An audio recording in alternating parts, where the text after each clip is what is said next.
घाह वढ़दे आ पैलियां वाले ने आख्या घाह वढ़ के परां सुट दो, वो सुटदे जे।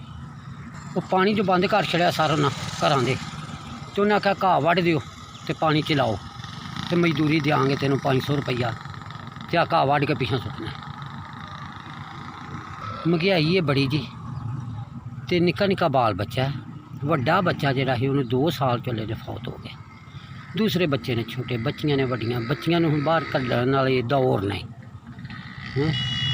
जिहदी धी ओहदी धी है, जिहदी भैन ओहदी भैन है, जिहदी धी ओहदी धी है। कोई आखे ना मेरी धी फलानी ने, ठीक है, इस मजबूरी नूं मजदूरी कर अपने बच्चों की रोटी वास्ते माड़े बंदे आ। बच्चियां जवान ने, बच्चा छोटा सी, वड्डा जिहड़ा वो फौत हो गया, दूसरे बच्चे छोटे छोटे ने। अब ये सारी उम्र अपना बच्चा ही जवान होया ही, सहारा बनया ही, वो अल्लाह नूं प्यारा हो गया। अगरों निक्के निक्के बाल बच्चा है तो उन्होंने सहारा तो बनना ना कोई, उन्होंने कमा के जिम्मेदारी है, कमाना तो है ना, खाना उन्होंने।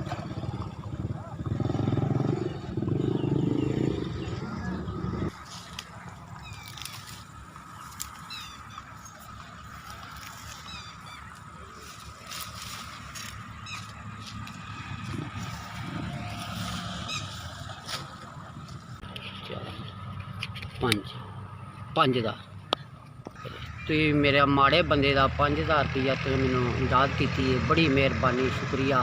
आप लेन दुआ करांगे इंशाअल्लाह। अल्लाह पाक भाई तेनू जज़ा दे दी, अल्लाह पाक तेनू तंदुरुस्ती दे, अल्लाह तेनू तौफीक दे के माड़े बंदे की हिम्मत करने की तौफीक दे तेनू। अल्लाह पाक भाई जिन्हें मैनू पैसे भेजे ने ना, अल्लाह पाक नू इज्जत देवे, अल्लाह पाक नू जिंदगी देवे, अल्लाह पाक उहदे कारोबार दे विच बरकत अता फरमाए, अल्लाह पाक उहदी माँ बाप की जिंदगी अता फरमाए।